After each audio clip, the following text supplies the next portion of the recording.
cars are. All the very retro paint jobs I've had to do. I've got no idea who's qualified where at the moment. I'll be able to tell you. Currently, you've got Johnny Seville.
Good evening, everyone, and welcome to the inaugural round of the Positive Perception GT Championship. So, this is of course, with hosting with the VRCC. So, this is quite an exciting one because this is very different and a bit of a steep learning curve for me and a few of the other people involved as well. So, we are at the Kyalami circuit for the first round, running both the GT3 and GT4 category cars as well. So we will just go through, I think, just a quick look at, I believe it's that one, no, it's not that one.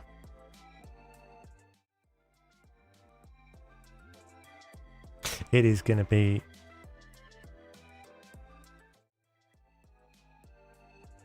that one indeed, beg your pardon. There's going to be a bit of a learning curve, but there we are. So that is the Positive Perception GT Spotters Guide for the GT3. So we've got quite a few number of people all running custom liveries, all running a variety of chassis as well, in sort of McLarens, Ferraris and things like that. So you've got the likes of JP McKinley, Stephen Curry, Miles Dixon as well, who's seen before in VTCC and VRCC competitions. And then we also have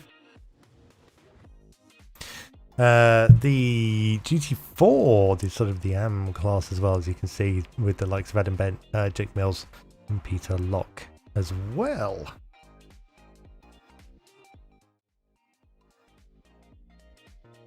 So I am joined as well with Toby Owen, who is very experienced in organising these things, and yeah, this should be an exciting one, Toby. Yes, good evening, and a very warm welcome to all of our listeners on what is a very warm evening here in the UK, and the birth of a new venture, a new series for us on Assetto Corsa Competizione, in collaboration with Positive Perception, who have put on this excellent multi-class GT3, GT4 championship event for us. And we are opening the series here at Kyalami. McRae, What a fantastic looking grid of cars we've got. It should be indeed. Let me just see if we can get down to the track, which is still not yet. But yes, is there anyone in particular that you're looking forward to seeing race? Well, I am looking forward to seeing both the names that I'm familiar with from previous seasons of the VRCC racing, such as the Virtual Touring Car Cup and the MX5 Championship. Got a lot of familiar names in the field, so it'd be great to see how they do. But also, what's very exciting for me is to see a lot of new names and a lot of drivers who seem very, very quick if practice pace is anything to go by, but drivers I'm not necessarily familiar with. So yeah, very much looking forward to seeing how the old guard, the established names, fare against those who are new to me. Indeed, it'd be exciting to see what everyone does in a different class of racing as well, because we've normally been used to touring cars and sort of classic cars and classic Formula 1 cars and loads of different stuff. So an actual GT sort of format should be quite an experience. Absolutely. I mean, this is something that regular viewers of the VRCC stream will be a new experience. We have obviously done quite a lot with sprint races, so the 15 or 20-minute format, which usually sees lots of side-by-side action and changes of position as people fight to get to the front in the quickest possible time. This is a completely different ball game, isn't it, McRae? This is endurance racing with GT cars, not the kind of things that you can throw around. It is all about keeping that consistency and keeping that top pace up for 60 minutes of racing, which is quite a skill, and it's a completely different skill from the sprint races that we've hosted in the past. So this will be a new experience for me, commentating on GT3, GT4 cars, but one that I'm very much looking forward to. Oh, definitely. I mean, I've been trying to find a format like this to commentate for a while. So yeah, this should be quite exciting. Things like this with Lisa Keane in the Mercedes as well. This is the GT4s, isn't it, now doing their qualifying session. Unfortunately, Yes, we didn't get to broadcast GT3s due to technical issues, but yeah, we've got the finalised. We've got the GT4s running. Yeah, we're still getting our cameras all set up, aren't we? But yeah, the GT3 qualifying has taken place. So just a note on the format tonight: we've got GT3 and GT4 qualifying separately, but they will be racing together. As they do in many multi-class series, such as British GT, for example, who also do split qualifying. So the GT3s have done their laps. We know who will start at the front of the grid. And I say we know, unfortunately, due to our technical problems, McRae and I have not got sight of the GT3 grid yet, but we will, of course, run through that before the start of the race. We are now watching the GT4 qualifying and looking at Lisa Keane here, who is... Gary Messenger now in car number 91 in the Amni Aston Martin. Oh, apologies. Yep, I'm looking at the other stream. I do apologise. McRae. Yeah, so Gary Messenger. Oh, look at that car. That is that's very reminiscent of the MG touring car from many years back. That I remember. That sort of a very bold green and black livery. Now we've got a mix of manufacturers in the field, which is always fascinating.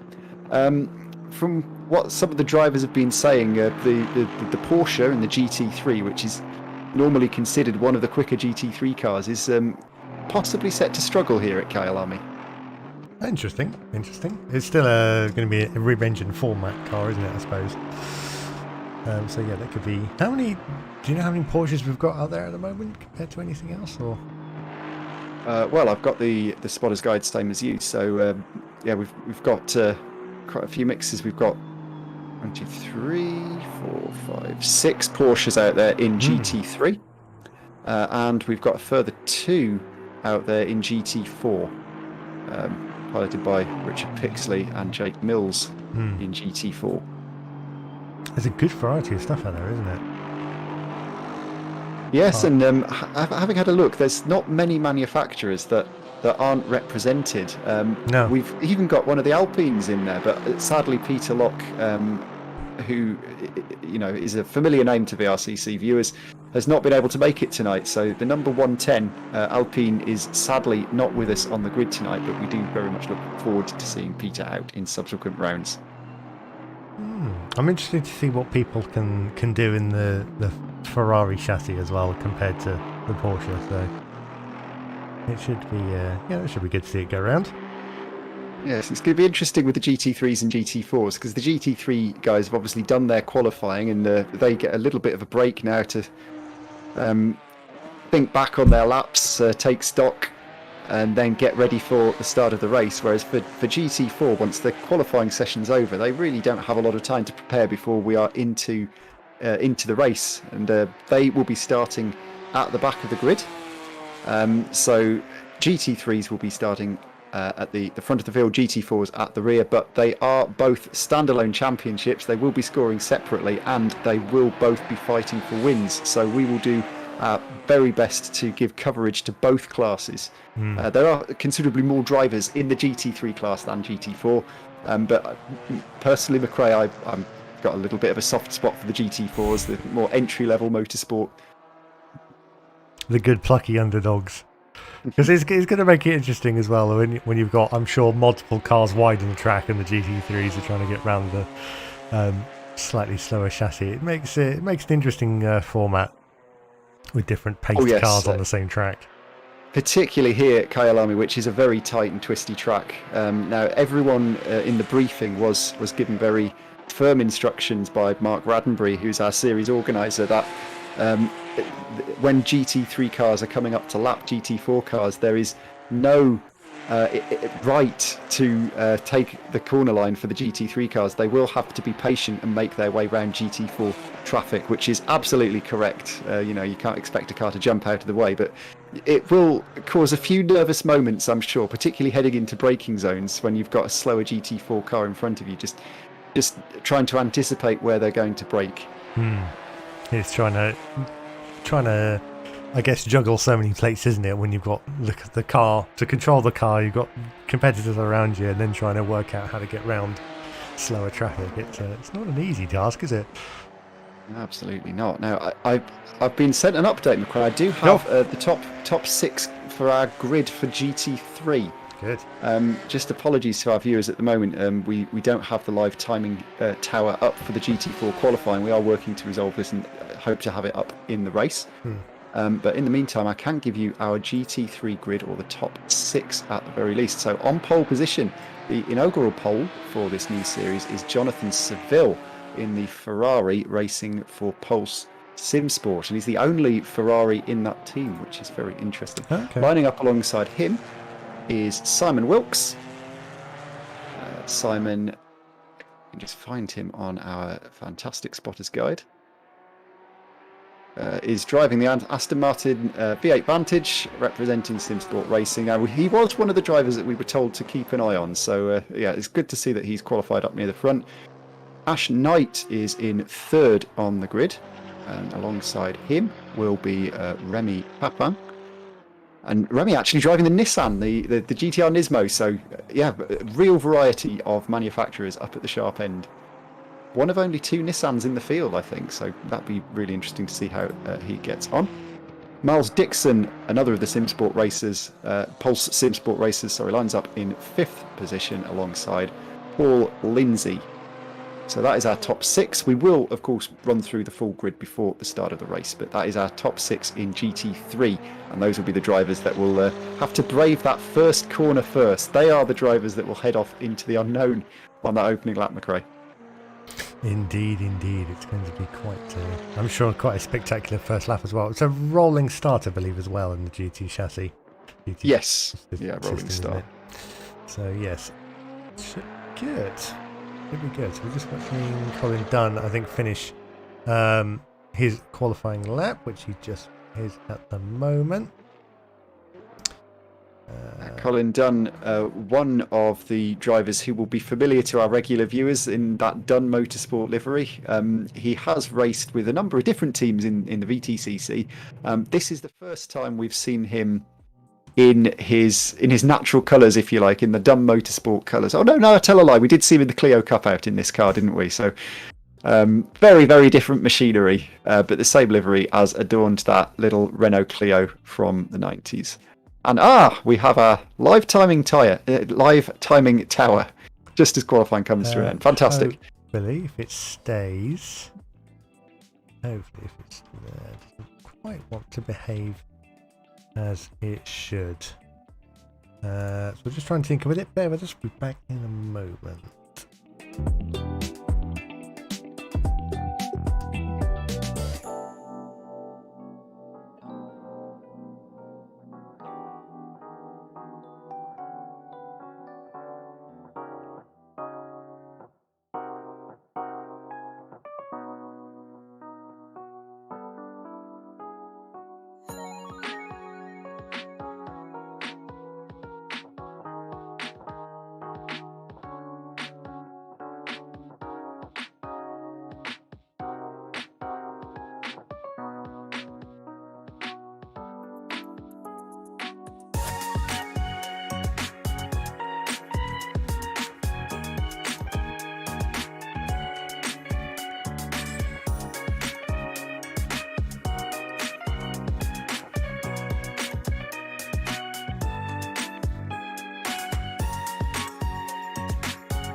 There we go. So, with the race imminently about to start, that is the grid for the moment. We have J. Seville on Pulse and Wilkes, A. Wilkes. A9. I don't have everyone's name, unfortunately. I can only read what's on there. But that is the grid for this evening. That's just so we have, what do we have, 40 seconds until the race one begins, but that's going to be the beginning of their warm-up lap before they come around to the start finish line. So I think while they're doing that, we'll have a look in a second at what the actual results were from the qualifying and just make sure everything gets going as it should. So yes, some very good custom liveries from everyone. Has any stood out to you, Toby?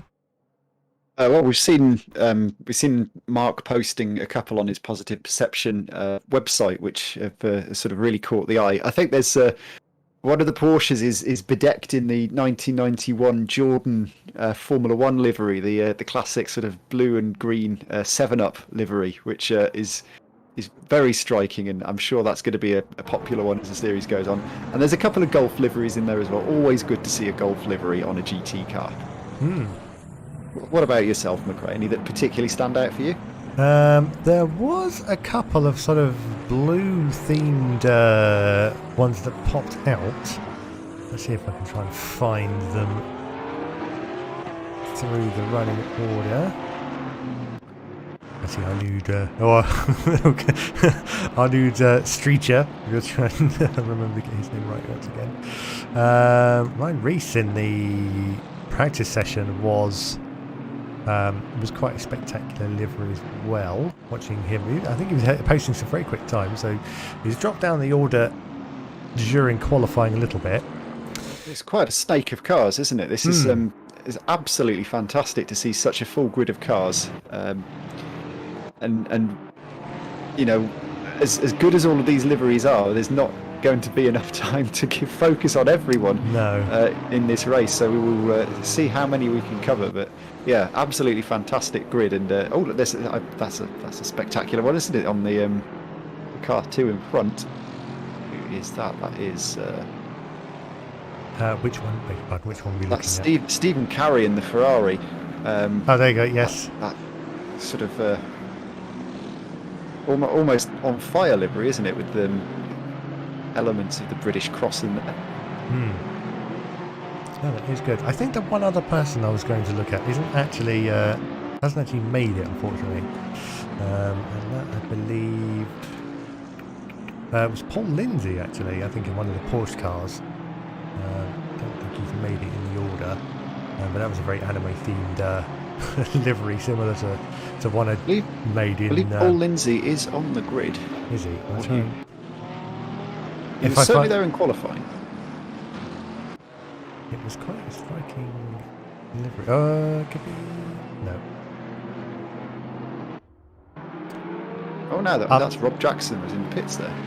It possibly was indeed in the Pro. So he's in the GT3. There are some people actually carrying messengers who've not made it onto the grid either. No. That is a great shame, having gone through. That is interesting. Whether that's a technical issue, or whether that's whether the game's pulled them out. See, they're starting to get into their 2x2 formation as we head up towards the end of the lap now. Obviously, the car in front becomes the pace car, and everyone must be in position. They cannot be overlapping or in front of the car that they're supposed to be alongside. Otherwise, they will be penalised for an out-of-position start. So everyone must maintain grid order until the lights go green, at which point we will go racing. So it's hands on the buzzers, guys. What are your reactions like? Who's going to get the best start when those lights go green? You can see them just above the field there. Now we can't, so... No, they're still at the top of the screen. When that goes green, that will tell us. We are racing. Green. There we go. So Jonathan Seville from the Porsche on the second row. Jonathan tried to get the jump there, but it was already under pressure, taking the inside line 4 wide going into the first turn already. Everyone getting very, very eager. Green flags waving, that means go, go, go. And already we've seen the GT3 field spilling through that opening sequence of corners. It's a spectacular sight, but Jonathan Seville has made good on his pole position and maintained the lead on the opening lap. We've got a car up in the background. That was one of the Pulse Bentleys. I don't know what that was off track there. Sadly, we still don't have our timing tyre. There's yellow flags on the course. There's the spin in the background. Who is that? I'm going to find him now. That was one of the... Stephen Curry avoiding action. McLaren's. Another contact as well. More contact. We've got one of the Ferraris being spun. That's going to take a while for them to rejoin. One of the Porsches as well suffering. Yellow flags waving. Darren Newton in 16th, having to fall back into position, getting slowed up a little bit. But yeah, hopefully everyone can carry on from that. But that was a couple of little incidents that people tripping up on themselves. couple of little skirmishes early on. Try and get further up the field. They go too wide, so Baron Newton as well getting up into 17th. Further up the field a little bit. Who was running back in first place? So after the first lap, Jonathan Seville still in first. And I think it's Ashton Knight who has made his way up to second place. Simon Wilkes is alongside one of the other Pulse Bentleys. I think that's Miles Dixon on the inside. Simon Wilkes trying to go around the outside of the Bentley behind. Miles holding his line and holding on to third place. And with those incidents in the middle of the pack, actually the front of the GT3 field has made a break for it. There's a big gap from the top 6 or 7 back to the rest of the field. So it's a 60-minute race, but already we are seeing the field starting to split out on only the second lap as a result of a few bits of contact early on. And I think it's fair to say that this is the first race for a lot of these drivers in these cars. We know that these are difficult cars to drive, and ACC is a difficult sim to get to grips with. So we were expecting a few thrills and spills, shall we say, in the opening race of the season, but hopefully everyone will calm down and we can watch with interest as those involved in those incidents fight their way back up through the field. Indeed, it was going to be a steep learning curve, I think, for a lot of people involved. But yeah, you're quite right that such a high pace set as well for the initial few laps of the GT3s. As Miles looking for an open gap, he wants to try and get past. But yeah, it's going to be it's a long race as well for everyone to race on. Yes, and I think a lot of the guys who are a bit more experienced at endurance racing will know that these opening laps are really about building a gap to the rest of the field. Unless there's a big speed differential between you and the car in front, it's sometimes sensible not to go for the overtake, maybe just work together to build a gap over the rest of the field. As we're seeing, these top 6 now have built quite a considerable gap. They know that they'll get plenty of time to fight later in this race. Now it's all about just making sure that your tyres are in good condition for the rest of the race and finding your pace. And then when we reach the mid part of the race, that's when I think they'll start to attack. Because they have got a time in their pit stop as well at some point. That was who I was talking about. Paul Lindsay, there we are in the Porsche, 6th place with the anime-inspired livery as well. So, yeah, quite a high qualifying finisher and in a good position at the moment. Dropping off slightly from the GTR, but doing a good job to hold on to a very high position. And that's where the gap really starts to open up to Martin Nettlings in 7th place. They're in 7th, yeah. In one of our positive perception liveries. It is indeed a fantastic colour blue, isn't it? We have another Pulse Simsport Bentley. Daniel Morrison in a good in 9th position. One of the Celtic Bromance team members. Kiki Mack, a name who will be familiar to those who follow the VRCC, a former Virtual Touring Car Cup AM champion, very much mixing it with the pros right now in the Lexus, up in the top 10. He'll be delighted with that. Let's see what he can do to hold on to that as the race goes on. He rounds out our top 10.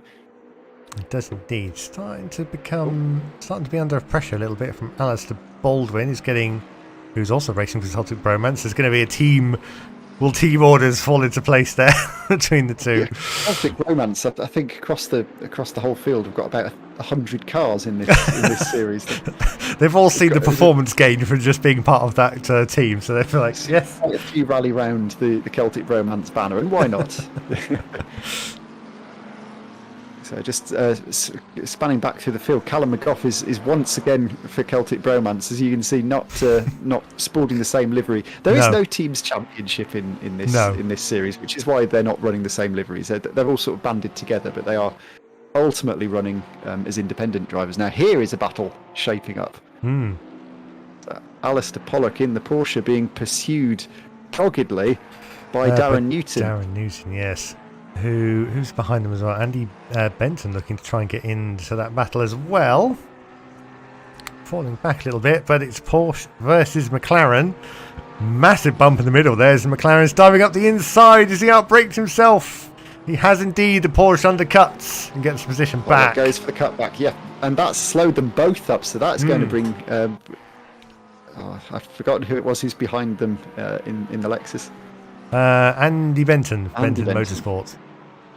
Yeah, running 14th overall, so we pan back through the field. Let's see what's happening with our GT4 leaders. So down in the GT4... It may help us that little. Quite a few GT3 runners to go through, including those who were affected by the...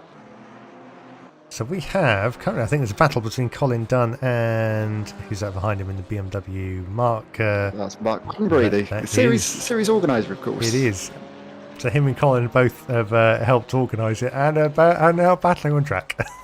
Yeah, and just up ahead of them, I think it's that Richard Pixley in the Mystery Machine Quite inspired possibly. livery. So this, I think, is actually the first of the first incident we've seen where I think the GT3s have to get through the slower cars. So Vladimir Kozerski, one of those cars that was involved in the early first lap shenanigans. It's Sibren Stoll, Belgian driver, number 227. He is standing 30th and trying to hold off two cars, one of them being the Aston Martin of Gary Messenger, who did make it out on track. We were a bit worried, weren't we, when he was in the pits, but he obviously made it out. A little bit battle scarred on the front of that car as well. Yeah, so he's looking to shape up a move on Sibren. And I think he's just sort of moving around in the mirrors, letting Sibren know he's there, see if he can distract the car in front. But he's got to be careful because all of this is slowing him up. And behind them in the Mercedes, I think that's Lisa Keane, is it not? It possibly made him a little bit vulnerable. He's going for the outside line. Oh, there's contact between them. And round goes Gavin Messenger. Does indeed. Well, it's up in smoke on the side of his car. I'm afraid his chances have got up in smoke with that move. It just looked to cut back to the inside a bit too soon when Sibren Stoll was already there. I'm sure the stewards will take a look at that. We do have the stewarding team taking a look at some of the incidents. But yeah, unfortunate incident for Gavin Messenger. And well, is his car handling right? Does he need to pit in to fix that, or is that damage that he can carry for the rest of this race without losing too much time? That certainly slowed him down a little bit, back in 33rd position, to back at the back end of the grid there, unfortunately. Yeah, so I think there's one that didn't make it out. So we did have 34 on the entry list. We've got 33 running in the race. So I think only one failed to make it onto the grid, which is a great shame. But at least, as you say, Gavin was able to get back into the race, although he possibly is wishing now he hadn't. As we are on lap 4, I think, and the GT3 leaders are already bearing down on him to put a lap on him at this early stage. They are indeed. You can see in the background as well, there's been a slight change in the order. So we have Jonathan Seville still in first, but Miles Dixon has taken second, and Ash Knight in the Porsche is now in third place. So Miles getting the manoeuvre done and opening up a fair gap. Gary moving out the way as quickly as possible. Blue flags are waving, you can see that on the screen as well. So the stewards are doing their best to try and get the slower car out of the way. Unfortunately, we've lost one car from the race. I think the driver who was in the pit lane has got started, because we've got one retirement, unfortunately. Chris Pinchbeck, who was one of our SimSport racing representatives. Really quick driver as well, sadly taken out on the opening lap, as we did see a couple of drivers involved in contact on that early lap. Unfortunately, Chris, one of those drivers, and has sustained damage to the car, so he is our first retirement of the day. Great shame not to see Chris continuing in this race, but we very much hope that he's back with us for the next round at Imola. Indeed we do. Miles Dixon getting around Adam Benton Ginetta. How far behind is Ash Knight going to be? Can he capitalise on the traffic ahead? No, he's still held up slightly as well. Yeah, but very gentlemanly driving from Adam Bent there, just making sure he gave the GT3 cars plenty of space as they were coming through.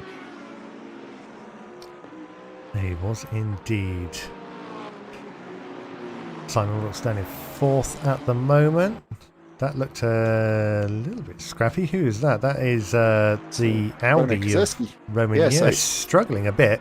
He was already fighting his way back through the field, and unfortunately this race has just gone from bad to worse, because this is a GT3 car, of course, that's now being lapped by the other GT3 cars. So hopefully Radomir can sort of, I was going to say hopefully link onto the back of them and fight his way back through the traffic, but no, that is a very damaged looking car. And no, that front end is not looking happy, is it, on the Audi? Coming into the pits very slowly. Is this to repair damage, or is this sadly to become our second retirement of the race? We shall wait and see. Hopefully we can get him out in a minute. Chris Pinchbeck, one of the cars in the pits at the moment. Yeah, so Chris Pinchbeck sadly was our first retirement. Was that Robert Zanzai also out? It was, yes, in the Porsche. I don't know if he was out, but he's definitely not. He was in the pits there, wasn't he? Yes. Now there is a pit window in which drivers can make their mandatory stops, but it's not yet open. So unfortunately, anyone who's in the pits at this stage is there due to unforeseen circumstances. That is a good livery. That's making me hungry though, looking at that. Matt Cooley, Mr. Hobnobs, running in 14th place at the moment. And another Celtic Pro-Mass driver. Yes. Do you reckon he provides the biscuits for the rest of the? That's not what we want to see. Is a car reversing? Absolutely. If you go off the track, then there are ways to rejoin and ways that you should absolutely not rejoin. So Gary Messenger, no harm done, but I'm sure again the stewards will be having a quiet word with him about rejoining the track, because with cars coming sort of approaching head on, the last thing you want to see is a car reversing into your field of vision. I'm sure that's given made everyone a bit more awake after seeing that, but yes, doesn't look like he's gone in for repairs yet, so I think he's fighting on with the damage sustained from that contact, but yeah. And that's a Technicolor Porsche that was closing in on him there. Is that? Yes, I think Harry Mears. That is indeed for FF Motorsport. Yes, first time we've seen Harry, and what a great livery. I'm going to be saying that about quite a lot of them, but that is another fantastic looking car. Down in 17th in the Porsche as well. Yeah, a bit of a quiet race for him at the moment. Not really anyone in his line of sight to battle with. So focusing on getting those consistent lap times in. Just as I say that, he runs wide on the final corner, but I'm sure he will get his pace up and running. I mean, it's a big old GT3 field, so 17th place is actually not too shabby. Now, Radomir Kozerski has been able to rejoin. That's good to see. So he's made his repairs and he's back out. He will still need to make his mandatory pit stop, just getting well out of the way of the GT3 cars who are now putting their second lap on him. But since we've seen quite a few GT3 runners drop out already, if you keep going, then you've always got a chance of points, no matter how many laps you lose through repairs. So great to see him keep going. The Stephen MacGyver is in racing driver because he battle scarred, I think, because he was involved with. Oh, that's not ideal. Radomir and Gary Messenger making contact, I think, as one tried to get around the other. Hopefully Gary can get joining again. And that's a safer rejoin than we saw last time, but I hate to say it, we are seeing the same names getting tangled up in a bit of contact on quite a few occasions here, aren't we? It was a little bit. Let's focus on that 7-Up Porsche that just went past. I have no idea who that was, though. I'm not going to be able to find it now. Back to the leader it is in the paddock. Actually, let's focus on this for a little bit, because the two Pulse SimSport drivers are much closer together.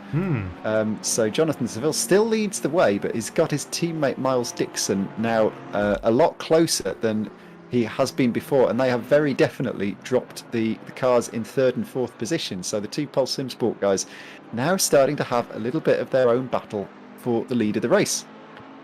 They are indeed, but whether that's because Jonathan's just saving his tyres for the remainder of the race, or whether Miles has decided now's the time to strike, but you can see just about a car length between the two and the midway of some of the corners. So yes, this is going to be interesting whether Miles has decided to strike while the iron is hot and try and get in front and control the race from there. I'm not aware that the Bentley is any more powerful than the Ferrari in itself in the endurance race, but they've got heavy traffic now, which is going to make a decisive moment in the race. Disappeared. He's rejoined. He's rejoined now, but there was a very wide line on the second to last corner, wasn't it? Trying to avoid the traffic. He's got caught out sadly by Richard Pixley in the Porsche, who they were looking to put a lap on. But yes, unfortunately, just heading into that corner, I think it wasn't expecting the car to be as slow into the braking zone as it was. He's not lost too much time, but crucially has lost that lead position to his teammate Miles Dixon, who now, of course, the boot's on the other foot is Miles, who's got to pick his way through the traffic and become the first driver to sort of surprise the GT4 runners. So it definitely helped out Ash Knight in third place. You can see him with the flash of the lights there to let him the car in front know that he's coming through, but Ash Knight is now right on the back of the leading two Pulse Sim Sport drivers. So fourth place is trying to do the same as well, isn't he? No, it's we knew it was to be decisive and have an effect and make things a bit more interesting, and it certainly has done that. Fourth place is trying to Simon Wilkes trying to close up on that battle as well. So they could all tighten up and make things a lot more interesting still. Yeah, so all of a sudden the very comfortable position that Pulse had got themselves into, I mean, they are still 1-2, so you'd argue it's still a comfortable position, but now they've got some other drivers bearing down on them, where previously they kind of had the front of the race to themselves, so having to think on their feet to maybe adjust their tactics here. I believe as well, if I'm right, and when there's only a couple of minutes left until the pit window begins to open. And then they'll have roughly 15 minutes to make their mandatory pit stop. Yes, and they must change tyres. Yep. So they can take as much out of their tyres as they like in this first stint, but they cannot take on fuel. No. So everyone would be crossing their fingers that they put enough fuel in the car at the start of the race. Indeed, the fuel is locked. So very close on times on the last lap. So 1:43.6 for Miles, and then 1:43.8 for Jonathan. So really nothing between them in the lap times. But we can see in that shot the top five. So we've got just behind them, I think that's Remy Papin in the Nissan, who's currently fifth. Paul Lindsay fallen way behind now off that racing pack there. And then Anthony Brown is the next GT4 car. Yes, it'd be good to see where our GT4 leader is. Is it Anthony Brown who is leading that category? That's a good question. That's something I'm sure a timing tower. A timing tower would be ideal for that, wouldn't it? Let's have a look. I believe there may be. Let's resort to that. So there we go. Yeah, so if you ignore Simon Wilkes, who's been classified as an AM driver incorrectly, so if we look down, Anthony Brown is indeed the lead GT4 runner in 24th overall, identified with that sort of little blue triangle to indicate that he is running in GT4. And so can we see who's below that? I don't believe so. I don't think I have control over how far that goes. It's a steep learning curve. I may find a control eventually, but not as of yet. But we can see the majority of the GT3 cars. So anyone who's watching our stream, answers on a postcard. Let's see if we can get the, how do you fix the timing this? tower up for Assetto Corsa Competizione. But okay. Yeah, Anthony Brown is indeed leading the GT4 category. We saw some great battles in there earlier. Now I'm keen to catch up with the leader GT4 to see if we can figure out who is battling who. So let us just... So we have Lisa Keane there. Colin Dunn, who was battling...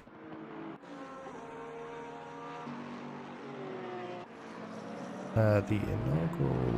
Sibrin Stoll is there. So, yeah, the GT4 is very much in traffic at the moment. It's Jamie Buchanan, sorry. It was in the Mystery Machine livery. He's got Mark Raddenbury right behind him.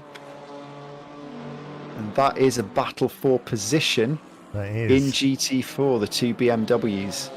I can't tell you which position it's for, sadly. I suspect it is third place in GT4. They've got someone coming up to lap them, and it's the worst to catch a battling duo because, of course, they're so focused on each other that they might not see the traffic, the drivers coming behind them to lap them. Mark has spotted them, has got out the way, and yep, that's nice and easy straight through. And oh, that's a bit late on the brakes for the Hobnobs car. For Matt Cooley, Mr. Hobnobs has unfortunately gone into the back of the car he was following. A bit clumsy, no malice there, and yeah, it was who's that just in front of them? He's got through safely there. So lots of traffic around them. Very crowded track right now, isn't it? It was indeed around this point. So Matt Cooley in 13th place makes the position back up. Update in a moment.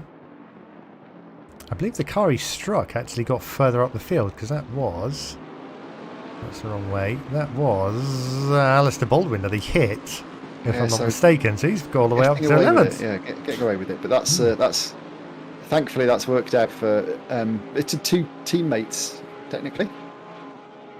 Indeed, no, it is. And then Ryan Reese behind him also in a Celtic Bromance car. So pit window is open. Almost a minute into it now.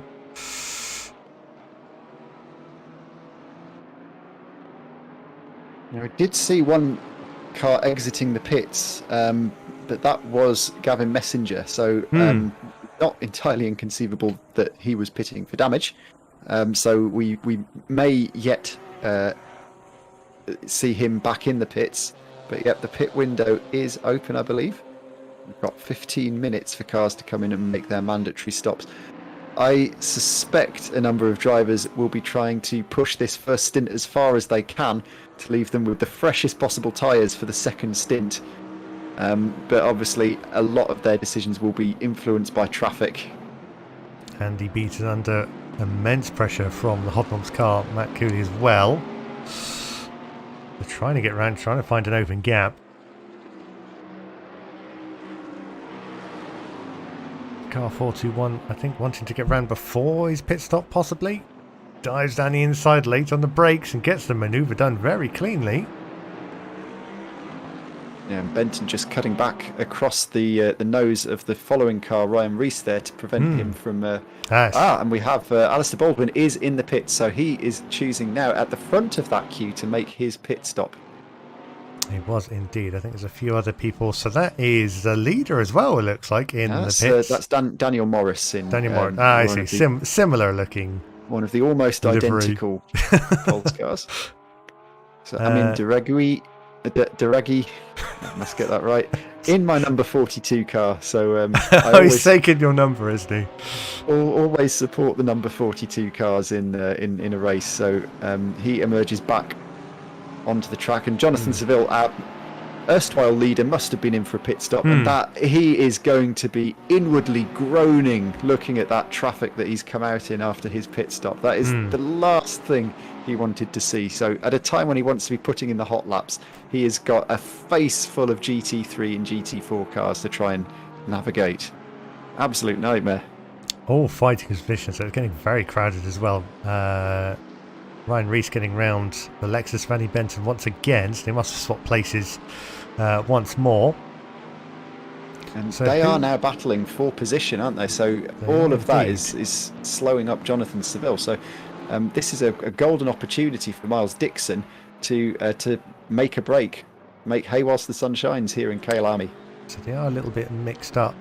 That is Miles Dixon in the pits, definitely taking his pit stop. I was going to see who was on track as leader. Once I can find it. There we are. So Simon Wilkes, for the moment, in class as an AM, but still in a GT3 chassis. Yeah, he was incorrectly classified, but very definitely one of our GT3 runners. Yep. Taking on the mantle of first.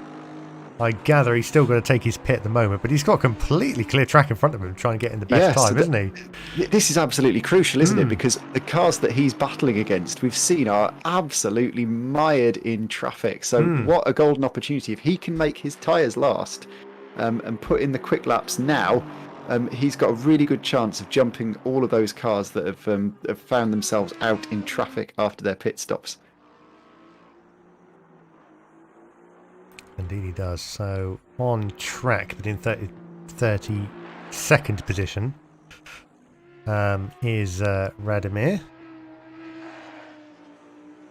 And then track position is going to be slightly different, but there we are. Simon Wilkes does indeed go into the pits. That's Very early. Earlier than I thought, yeah. So, well, he's going to be in the... Oh, what's he doing?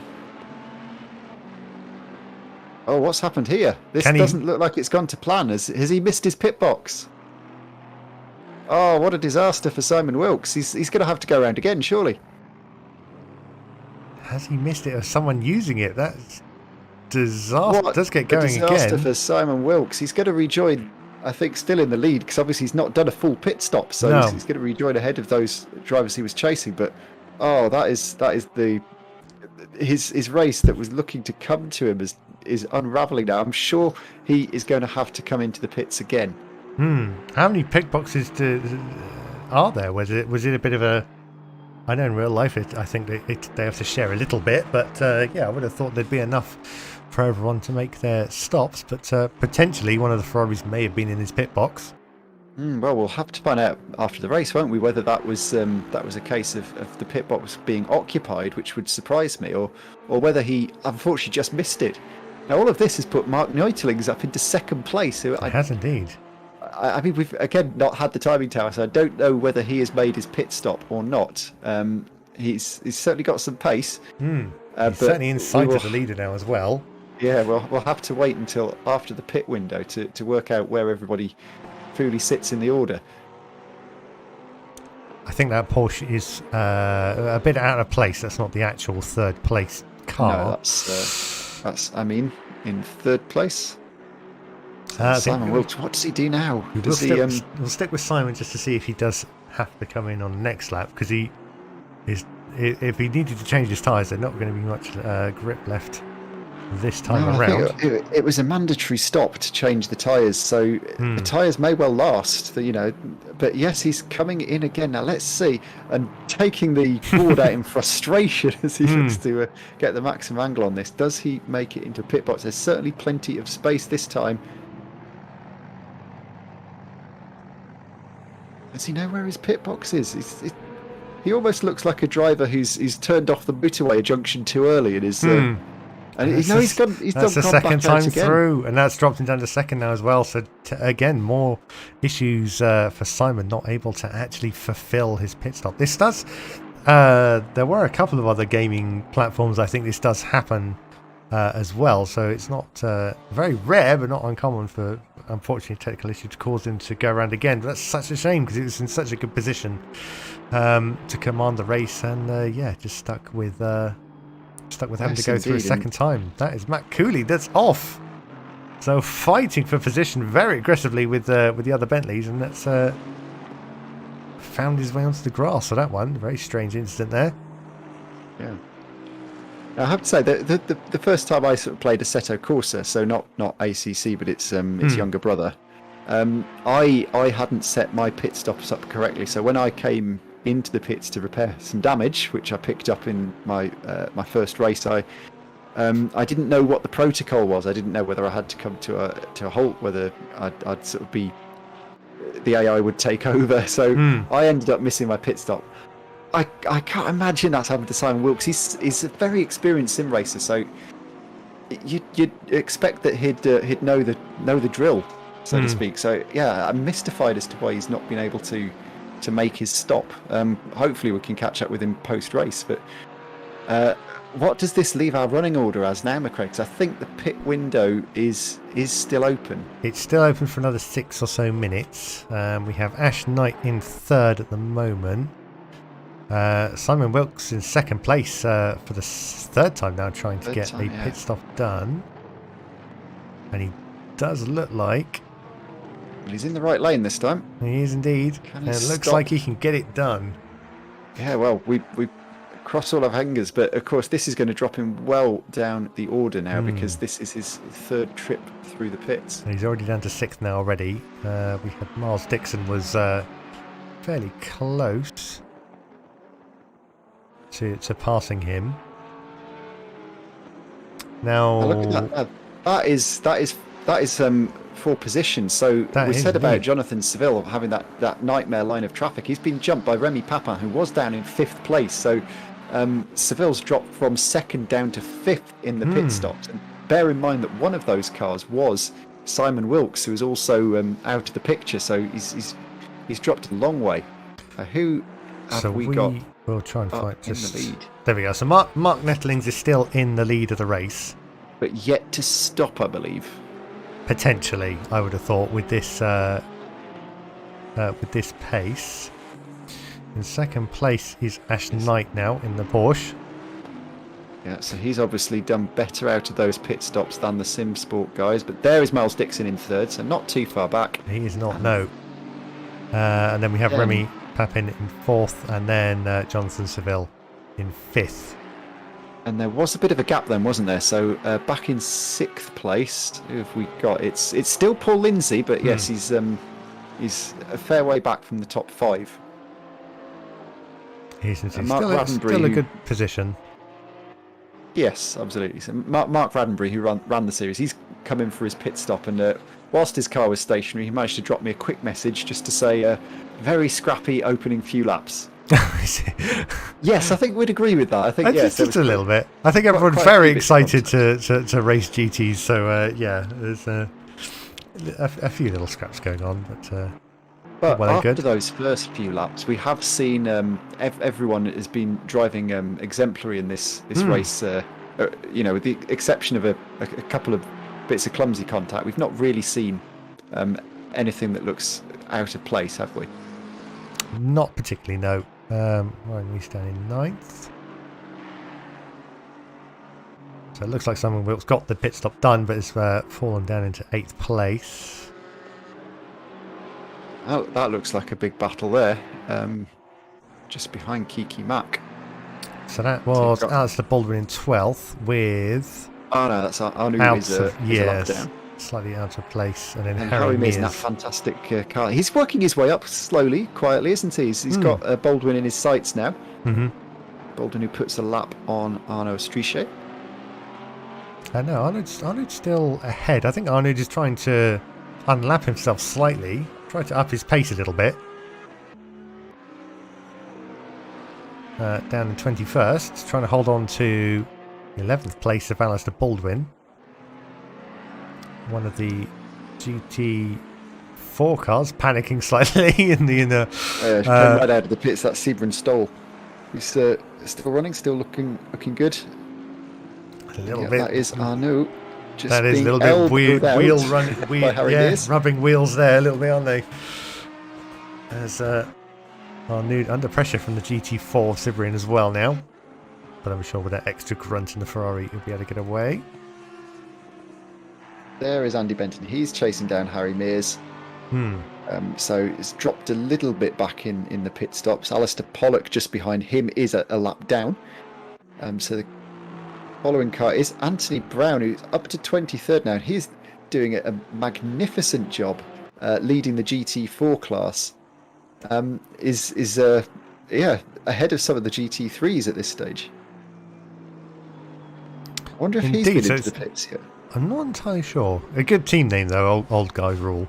But yeah, it just shows how consistency and pace can really win out as well, especially in the GT4s. Yeah, and he's got bearing down on him the race leader. He does indeed. He does indeed. But that Porsche is. I mean, he's down a lap, but I mean, really hasn't let the leader go too much, has he? So No, I think it's a good strategy if you pass by a faster car that you can just follow them. You learn so much seeing where they take their corner entry points and braking points. So let's ignore that. A slight off-track moment. But, now we have the leader in. He is indeed taking his pit stop. Let's see if he can. He's left it right up to the limit, hasn't it? The pit window closes in about 40 seconds time. So yeah, really up to the limit. But this is what I said. A lot of drivers, I expected them to do. I'm surprised more people didn't try and eke out that first stint, because Mark will be on the freshest tyres of anyone as we head into the closing stages of this race. But now that everyone has been in and the pit window has ironed itself out, this is a battle for the lead. Ash Knight has got Miles Dixon closing in on him lap by lap. So it's a straight fight to the finish now for the next 22 and a half minutes. Ash Knight and Miles Dixon for the lead of the race and the win in the inaugural Positive Perception Multi-Class Championship in the GT3 category. Indeed. So hopefully out of so tactically has done a very, very good job when they hit all that traffic as well. Yeah, now that's Amin Deroghi, but also I believe Matt Cooley, who's had an interesting race in the Hobnobs Bentley. I believe he is battling with Amin for position, so Amin being very courteous to the leaders, getting out of the way there. Can he now latch on to the back of Miles Dixon and follow him through when they put a lap on Matt Cooley? It'll be interesting to see. They've got a GT4 car. They've got Anthony Brown in between, who leads our GT4 category, and he's been unchallenged all day. He's put on a peerless performance in the GT4 class so far. No, he's done a very good performance there. That's a slight step out for the rear tyres on Ash's Knight car. Holds it, but that's going to slow him up a little bit as they reach another corner. Miles Dixon looked up the inside, thought better of it, which was but had to still slow the car down. Yeah, sensible driving from Ash Knight there. He could have sent it up the inside, but absolutely the right decision to wait. And he's not lost any time to Miles Dixon, who was sort of similarly cautious. So yeah, they're both through, and they both live to fight on. But Miles is on his tail very much. So with 21 minutes of the race remaining, he's going to be in the slipstream for everywhere that matters. But when do you take the manoeuvre? That's a little bit of a gaggle of cars behind, isn't it? So Jonathan Seville now in third at the moment, with Remy Papin right behind him. They're all going to get held up. Right behind them as well is the next car in line. That's getting a little bit squiggly on the exit. That was a scrappy inside manoeuvre by Simon Wilkes, trying to get around the GT4 car.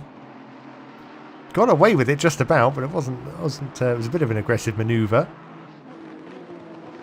Yes, and those guys aren't battling for position. Anthony is a lap down there, so he does need to let Simon go.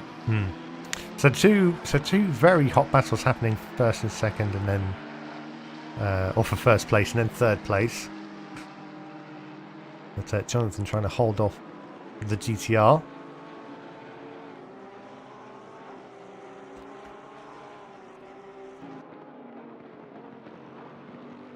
But that has a change from the lead. We did a little bit, but There's Miles too struck. many battles, but yes, Miles picks it up into the lead of the race.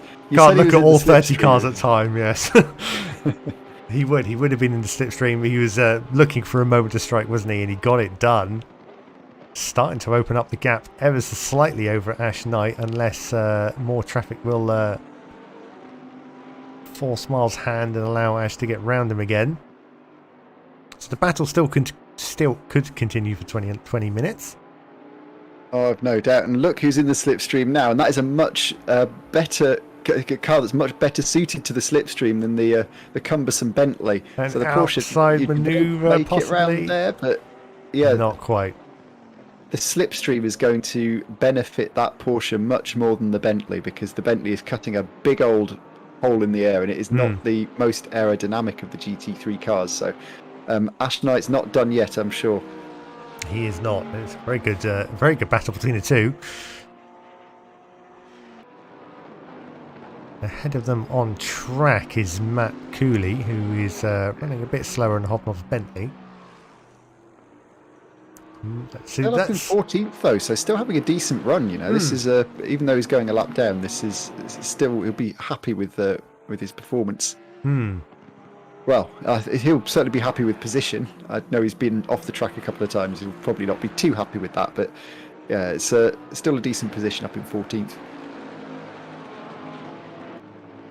And Miles has opened out a gap, hasn't he? He has. I'm not sure when that Matt Cooley's going to have to yield to the leaders, isn't he? Because the blue flags are always going to be waving at him, aren't they? Yeah.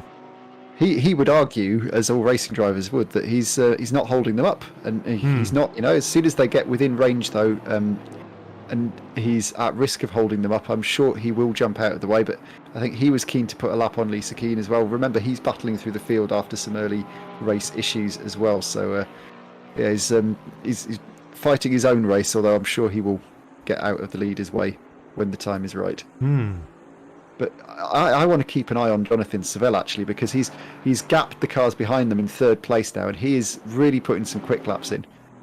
So it might not be too long before our lead battle is three-way.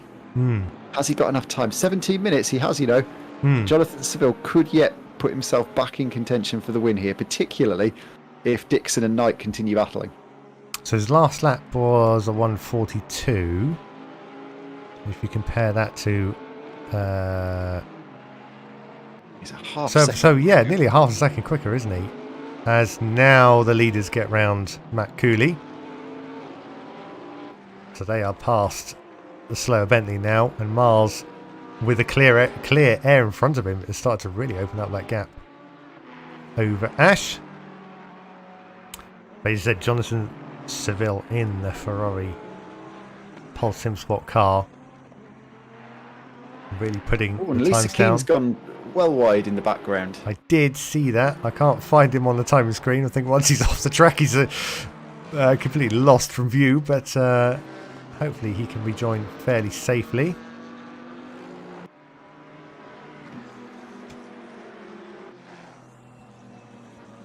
Anthony Brown, car number 24. There is Remy Papin in the GTR. I've only just realised what the livery actually is on the side of the car. It looks like Godzilla holding a baguette. I didn't notice that before.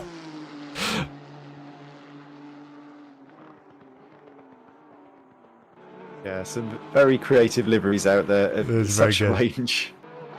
There we go, there's Lisa Keane. Got back on the track a little bit, struggling I think at the latter stages of the race, but still putting in a good performance. Paul Lindsay up into fourth, gained a couple of places out of the pit stops. So who's lost a position? That's who's dropped back? Let's have a look. Who did we have up there that is no longer up front of the race?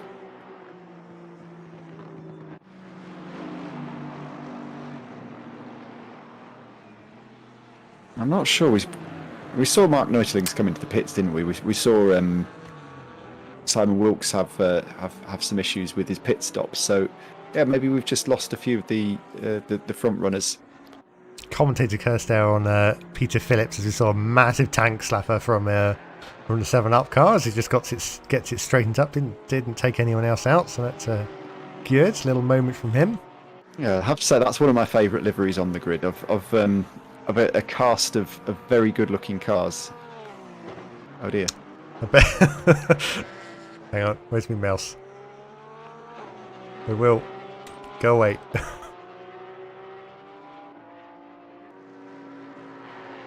Go away. There we go. There we are. Apologies for that. Still didn't bring back our timing tower though, did it? It didn't know. Decided it didn't want to be part of the game anymore, but it still didn't help. So Richard Pixley is one of our AM class runners, and I believe he will be second in AM. following Anthony Brown. So yeah, Anthony Brown is in 24th overall. In fact, there he is, and Richard Pixley is closing him down actually. So that is for the lead of GT4. So there's still some daylight between the cars. Anthony Brown just about to go a lap down here, but yeah, Richard Pixley is the next car in line, so chasing down the lead of GT4 at the moment. Even though you can see the gap there, about 1.5 seconds between the two, opening up to 2 seconds now. So still some fair gaps. So it looks like the closest battle at the moment is Matt Cooley and Mr. Baldwin have got themselves together again. Of course, they were the two cars that came together under braking earlier, so that's the battle for 13th place, I believe.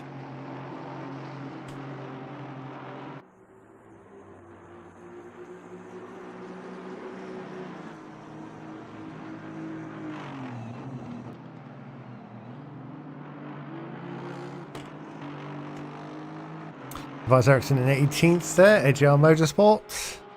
Good to see AGR represented in the GT cars. Very clean livery, that one. And Tobias has raced these cars before. I think he's raced the GT3s before. I know he has raced in SimSport Racing before. Whether that's he's either an AM driver in GT3 or he's raced the GT4s. I can't remember, but yes, he's certainly no stranger to endurance racing in these GT cars, and very respectable position inside the top 20. I know Colin did as well. 10 minutes to go. I know Colin did as well, running ACC GT4 League as well. I think that's what's given him the bug to then help organise this one as well.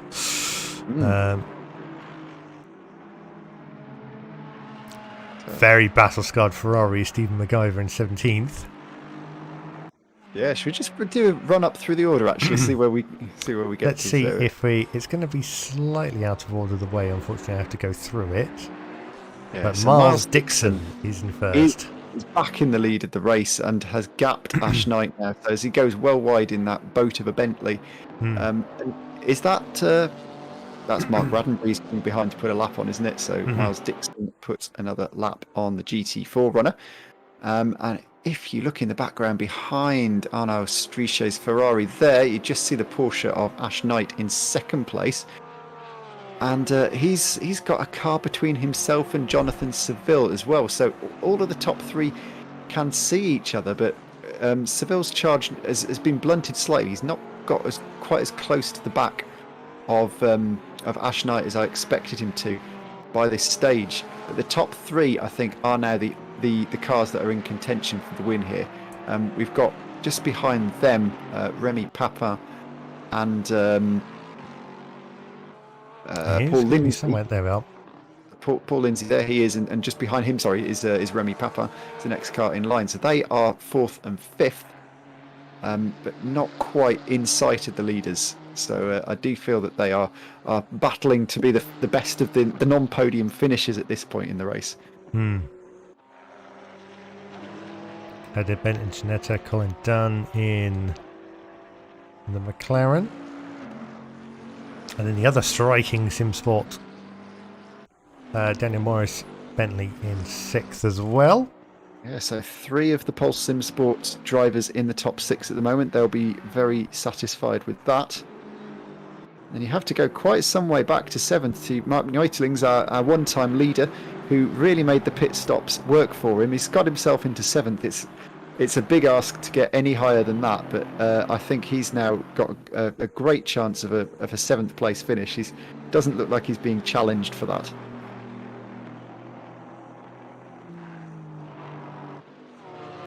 That's Ryan Rees. This is sort of 2 cars going side by side, but Ryan Rees up in 8th. He's had a quiet race, but sometimes that's the way you want it, particularly in an endurance race. He's just been lapping consistently, so 8th spot for him. Yeah, the Celtic Bromance car. And then Callum McGough. Not seen much of Callum, have we? He was involved in, I think, a couple of little incidents at the start. Yeah, but this, I think, now is shaping up to be a battle, because just behind him, just putting a lap on the Porsche, there is Kyalami, his teammate and brother, actually. So the two of them are teammates and brothers, but they are battling over 9th place. So positions and pride both at stake in the final 8.5 minutes of our first race here at Kyalami. I'm following them a bit as they get round the GT4 traffic.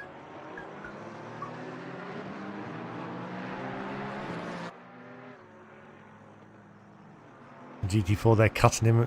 Who's that? Richard Pixley. Pixley is in the middle, trying to chase down the lead of GT4, of course. So he's in his own race. Kyalami has to back out of that. Yeah, it certainly doesn't have to make life. So he shouldn't make life difficult for the GT3 cars, but equally he's not obliged to jump out of the way. No, that's opened up the gap a little bit. So diffused the battle for 9th a little bit. So Kiki will have to reset himself to close the gap once again.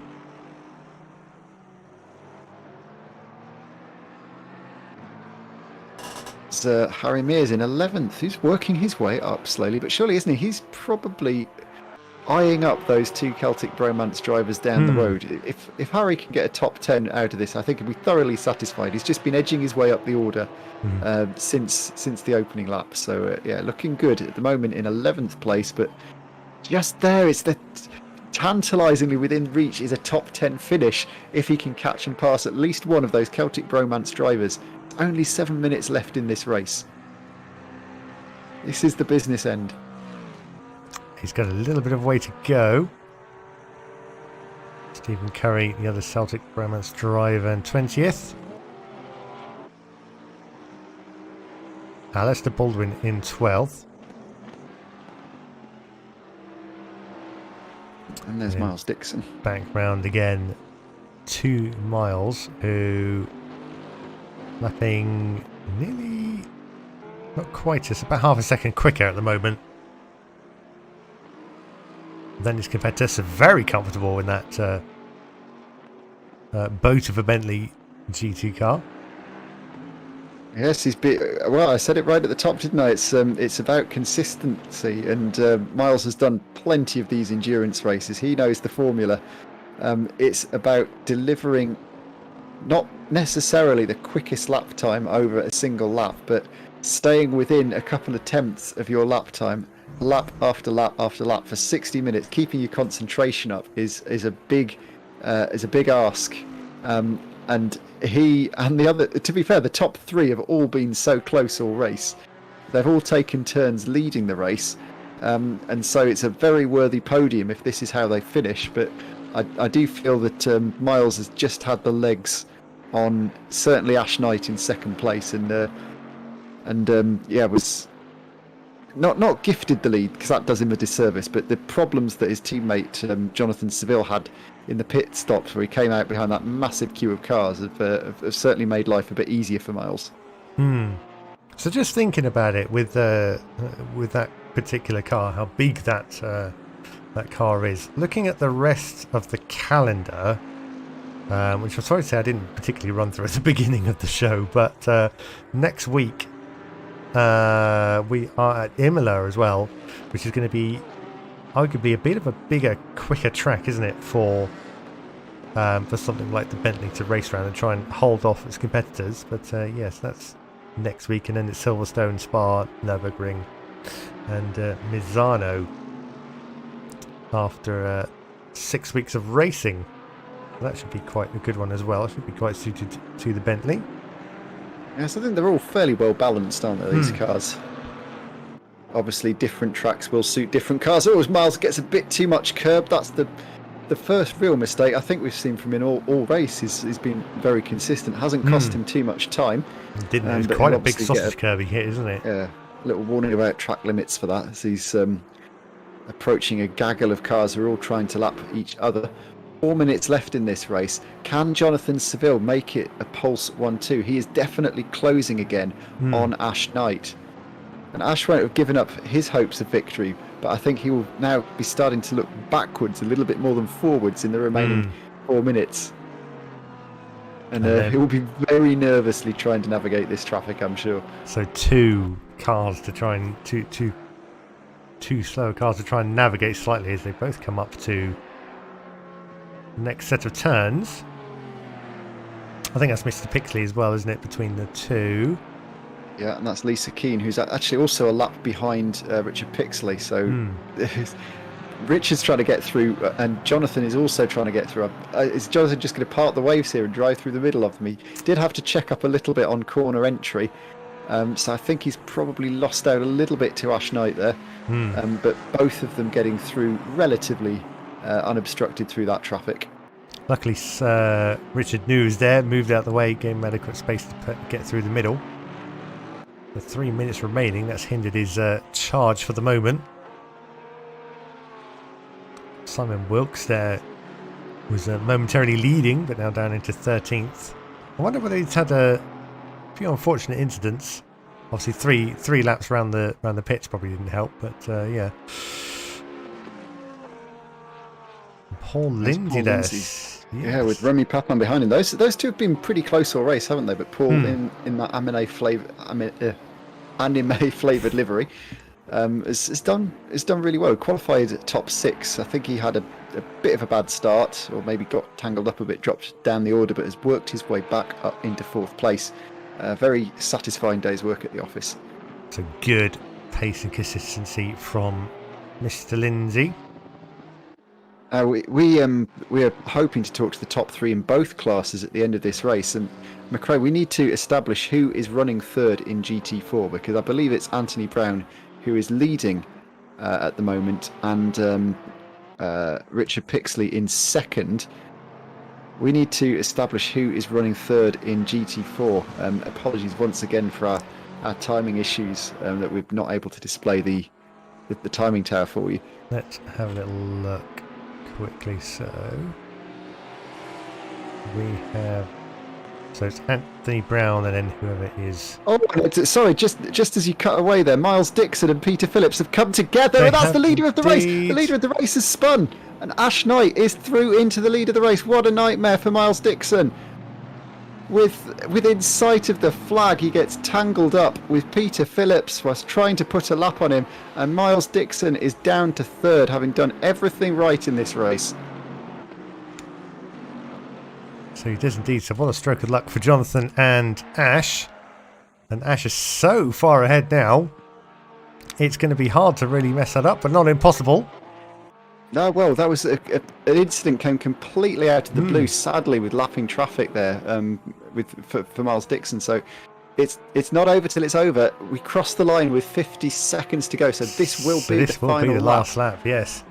So one Ash more Knight lap is on course for an unexpected, but as I said, all 3 of the top 3 have earned the right to fight for victory here. They've all driven absolutely fantastically, but I think when we call them into the comms box at the end of the race, we might just give Miles a couple of minutes to vent his frustration, because he will be fuming, having worked his way up to the lead of the race to get tangled up with a back marker and hand victory on a plate to Ash Knight.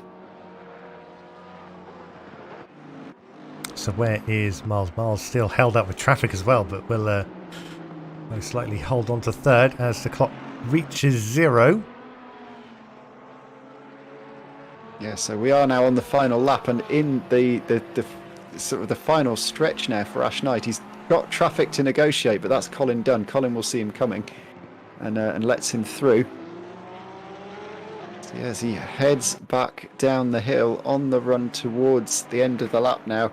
It's been Ash Knight's had to be patient for this one. He hasn't necessarily had the pace of the 2 Pulse SimSport cars who have both taken turns leading this one, but Ash Knight has driven consistently and has been in the right place at the right time to pick up the pieces from the issues that Pulse SimSport have had. So through the final corner and onto the start-finish straight, your race winner in GT3 in the inaugural round of the Positive Perception Multiclass Championship is Ash Knight for Vibe SimSport. Congratulations to Ash. Following across the line, Jonathan Seville, in second, and Miles Dixon will be third. But it could have been so much more for Miles. Can we pick up Anthony Brown? Can we find Anthony Brown, who is going to come through? There he is, who has come through to take the GT4 win. So congratulations to Anthony Brown. I believe it's going to be Richard Pixley who comes across the line in second place. There he is. So second place in GT4.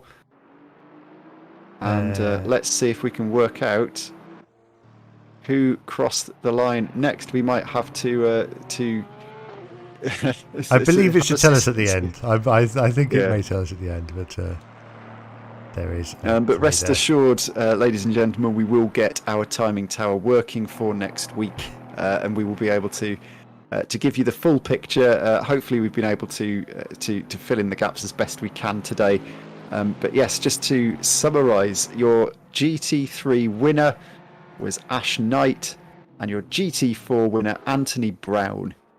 As there's still cars crossing the line 4 wide as we end the race. Fantastic. Ryan Rees getting a top 10 finish there. Wow. What about that, McRae, for an opening round? That was, that was fantastic, really. Some very unexpected results towards the end. Let's just come back to the pit box for that one. So, yeah, we all knew it was going to be a learning curve. We certainly got towards the end, but yeah, some very exciting results. Just trying to find out who was third in GT4. I'm sure it will tell us at the end. I'm sure we'll be able to scroll through the results, but just so I can prepare myself, and hopefully it's some of them that we focused on during the race, because I know we gave some coverage to the guys in first and second. I really hope that we managed to pick up on who was in third there. It appears to be Mark Brandenberry. Well, he'll be delighted with that. 24th position.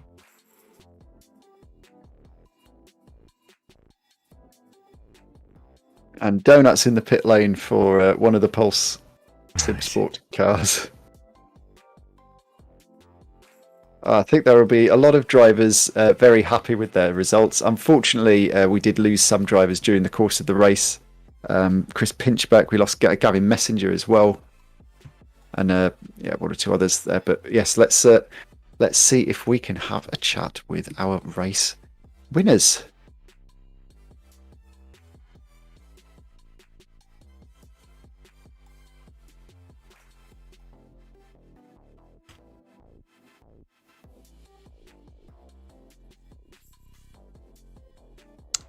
Right.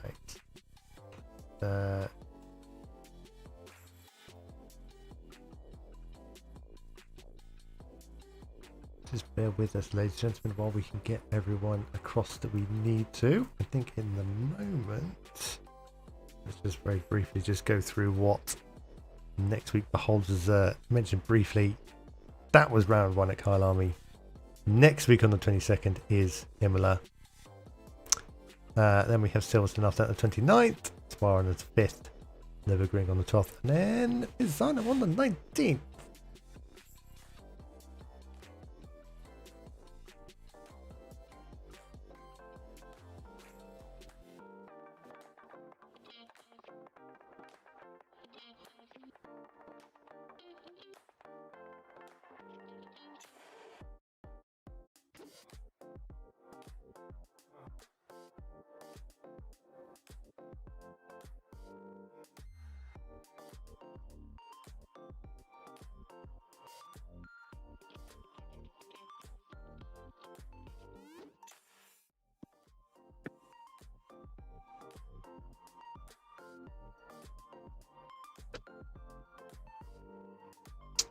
Good evening, gentlemen.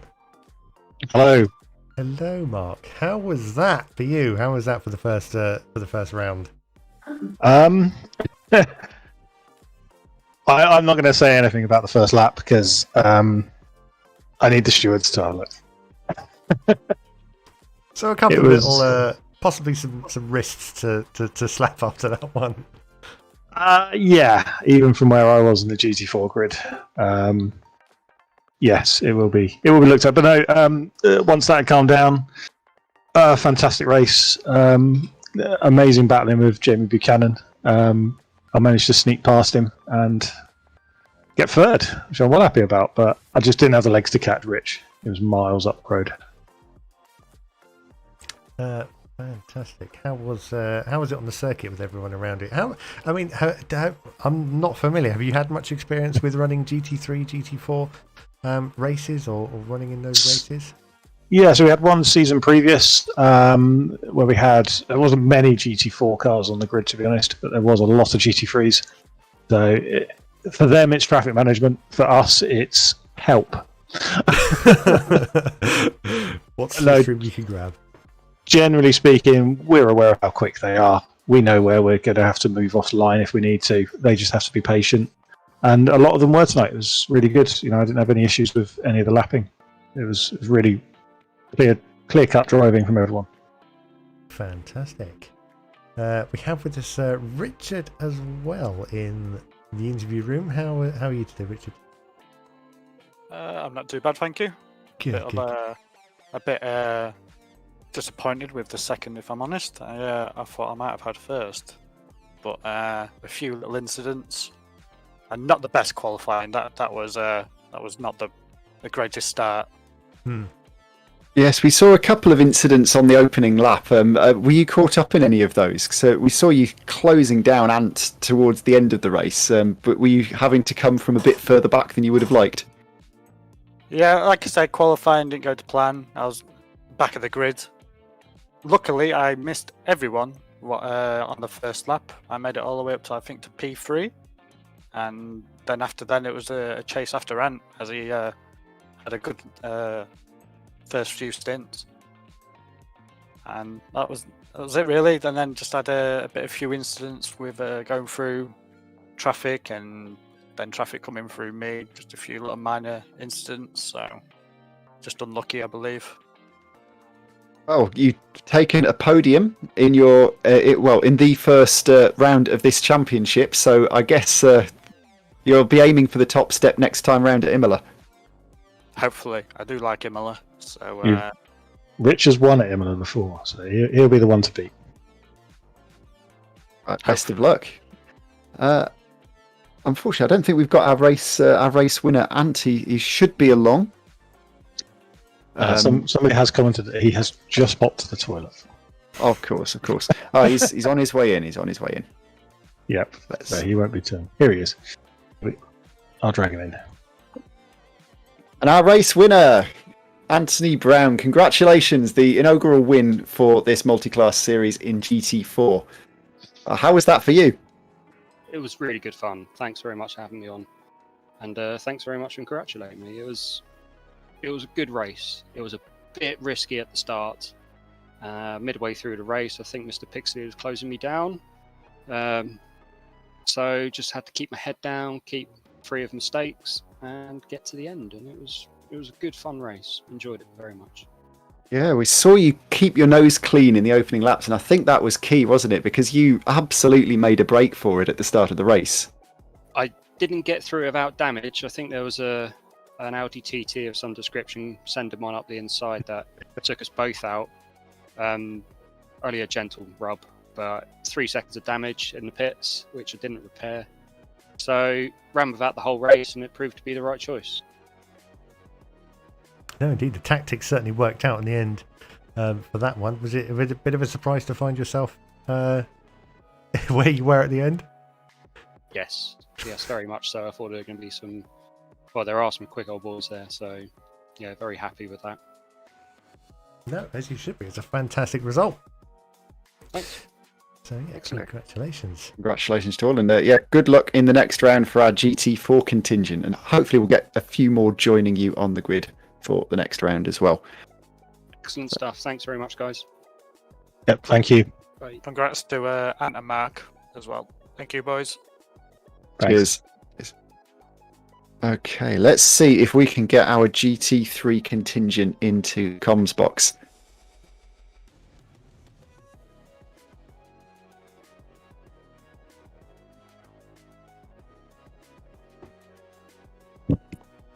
They've got to be about somewhere. Yeah, send out the. There we go. We've got one of them. We've got two of them. We've got three of them. Yay. Our top three. Welcome all. Well, all three drivers took turns leading that race, and Jonathan, if I could start with you, a great pole position that looked to be going your way until the pit stops. I think you came out with an absolute army of cars in front of you. Your heart must have sank. Yeah, so I went for the undercut. I was hoping I could that would help me out, but obviously, yeah, I had didn't quite stop in my box. I know Ash did because we were on comms to him, and so he got out ahead and he beat a lot of that traffic. And then when I came out the pits, I just had all those cars in front of me.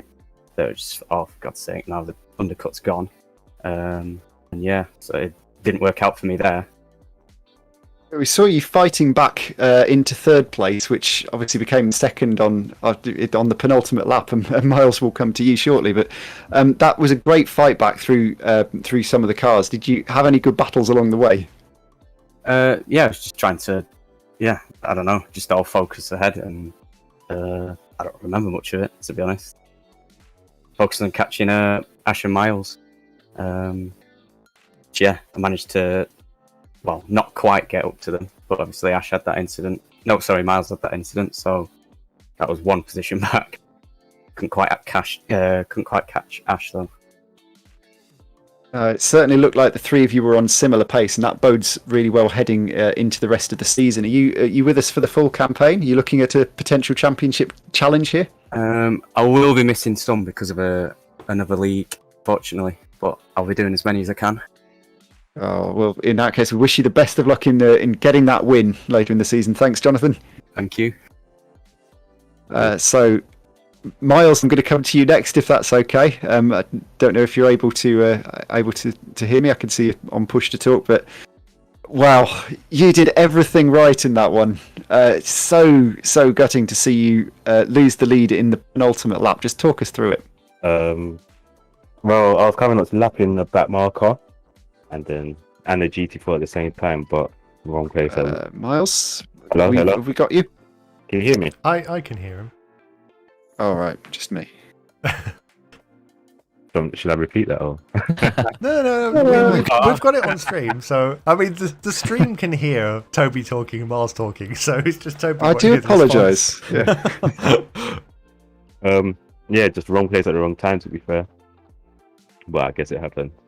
Indeed. What was the overall tactic for the race? Because you were running, I believe, second and trying to chase down the leader. Was it a case of trying to control the race from the off, or what was your thinking? Just see how far up I could get from fifth, to be honest, but to set myself a target, and that was it. Fantastic. Well, it certainly helped for the majority. I do have Miles's audio back now, so apologies, Miles, if I was talking over you before. Yeah. We saw you have a great battle early on with your teammate, Jonathan. Were there any team orders in play, or were you both in it for yourselves? No, most of the time we're just in it for ourselves, to be honest. Unless it's a drive for short race.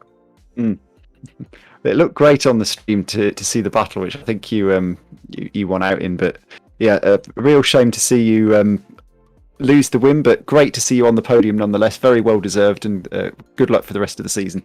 Thank you. And so to our race winner, Ash Knight. Well, all your Christmases came at once there, didn't they? Yeah, I had some pretty good luck. Pretty pleased to qualify on third, and then managed to get the jump on Simon Wilkes at the beginning into second, and then Johnny's known to be very quick, and he started kind of pulling away a little bit, and then I had Miles hot on my tail and managed to get Johnny in the pits. I got straight up on the jacks and then came out really luckily just ahead of the traffic that ended up keeping Johnny behind me. So I think he ended up losing about 4 seconds in the pit stage. And then Miles went into beast mode. The voice chat went really quiet and he started chasing me down, and yeah, he's in that Bentley, he's almost unstoppable, and got ahead of me. I think Johnny ended up catching a bit at the end, and then unfortunately we had a few incidents with the GT4s and the back markers, and second to last lap I saw Miles collide with someone, and then I took the lead, which was just a bit of luck, to be honest. So yeah, pretty pleased with the overall result, and good for us because we're all part of the same team as well. So nice to see us all on the podium together. Yeah, absolutely. Yeah. So McRae and I were saying on the stream, any of those top three, I think, earned the right to have the win today. So it's great to see all three of you on the podium. Interesting you mentioning about being in the same team. So who's the next sort of non-pulse runner that you're that you're slightly concerned about? Who do you reckon might give you a run for your money this year? Well, yeah, I'm actually in the kind of sister team Vibe, which is the kind of like the B team, I guess. Which a bit of a role reversal today, which was quite nice. But it looks like the guy in the Nissan, was it Papin? He looked really quick. And then also Simon Wilkes, I think he got a 30-second stop go, and he was really putting pressure on us at the beginning. I think he was within about 0.5 to a second for most of it, and then unfortunately got a penalty. So yeah, hopefully some more fights to come later in the season. Absolutely. Well, we look forward to that. And once again, to all three of our podium finishes, a great result and a great opening to a GT3 series. So congratulations, guys. Thanks for having us. Cheers. Thank you. Right. Well, McRae, that it brings us to the time of night where I always ask you for your driver of the day. And I imagine this one's going to be quite tricky because a lot of very entertaining performances up and down the field. There was indeed. There was so many, really. I mean, you could take any sort of for the moment and apply it. I mean, to be honest, to call it a bit of a curveball, I guess. I think Adam Bent, we didn't see any instance from him. Seemed to plod along fairly well at the in the GT4. So, but whether that was too relaxed of a Sunday drive, I'm not too sure. I mean, it's very obvious to give it to Ash, isn't it? But yeah, so I'd go with Ash on that one. I think, yeah, call it cliche, but give it to Ash, who managed to keep the pace and keep his head, and end up with the race win towards the end of it.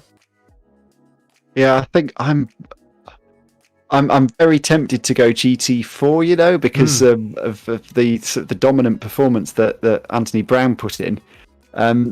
But I also do feel like Miles Dixon did absolutely everything right to take the win today. So between the two of them, I'd probably, that would be my drivers of the day across GT3 and GT4. But yeah, great performances from a lot of drivers throughout the race, and gave us a really entertaining stream to commentate on.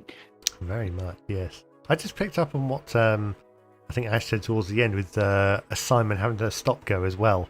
So I think that partly sort of, I think, contributed to why he had to go around through the pits a couple of times if there was something he had to clear first before it would actually allow him to make his pit stop. But that's something to watch out for. Obviously, it was said in the briefing, wasn't it, a very aggressive penalty system for the drivers to contend with, and yeah, I think he bore the brunt of it for that partway through the race. So it's interesting to see if that plays into any other races, really. Yes, absolutely. I mean, they're so close at the front that something like a 30-second penalty can have a massive bearing on the result. But I think what is clear, there's no one runaway leader, is there? Really, in either class, really. Richard Pixley obviously having good pace towards the end of that race in GT4 as well. So that bodes really well for the rest of the season, that we're not going to see one driver run away with it. We are going to get a proper battle for this championship in both classes. Mm-hmm. Cool. No, it should be. It should be fantastic. It should be very good.